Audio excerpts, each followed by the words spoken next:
yoshimizga iliq munosabatlarimizni yoki uning kamchiliklarini ko'rsatib beramiz. Bunda bu metodimiz bilan o'quvchilarning qalbiga bir-biriga mehr-oqibat uyg'otish, ularni aqlliga chorlash kabi maqsadda foydalansak bo'ladi.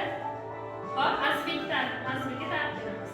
Mening do'stim Azizbek, u odobli bola va u darsda zum o'tiradi. Rahmat. Yozuvchi chiroyli. Rahmat, barakalla. Farida. Azizbek odobli bola. Darsda zum o'tiradi. Dalila, pastroq qilib ovoz eshitadi. Pokiza darsda tinch o'tiradi. Hammaga yordam beradi. Barakalla. Durdona. Dorchay va Durdona. Asilbekka. Asilbekka. Azizbek juda rahmatli bola, a'lochi. Hop, Iflos. Dilnura a'lo baholarga Va a'lo baholarga o'qiydi.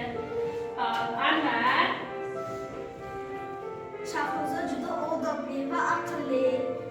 Juda odobli va aqlli. Samira. Dilnura yo'sinali, chiroyli va odobli. Chiqmasdan keladi. Barakalla. Yusuf.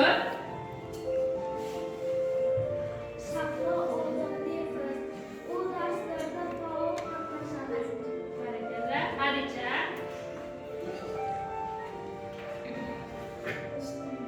Yusuf odobli bola, darsda faol qatnashadi va a'lo baholarga Ha, barakalla. Dilnura. Dilnura. Ixlos a'lochi va darsda faol ishtirok etadi. Azimjon, Azizbek. Azizbek aqlli qiz, ruhni sardor. Bu sinf sardori. Azimjon. Farida aqlli qiz, darslarni jim o'tirib a'lo baholarga oladi. Barakalla. Ustozlarimiz talabga binoan Dilnura Shahlo Anvarga ta'rif bersin. Shahruzam. Shahlo. Shahlomaydi ber. Anvar juda Yozuvlari chiroyli. Sizlarda qanday taassurot qoldiradi Anvar?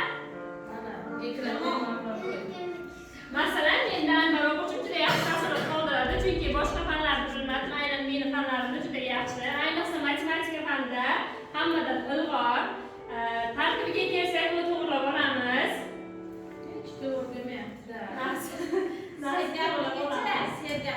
Sergapliga endi chidaymiz endi iloji bo'lmasa. 5-sinfga o'quvchilar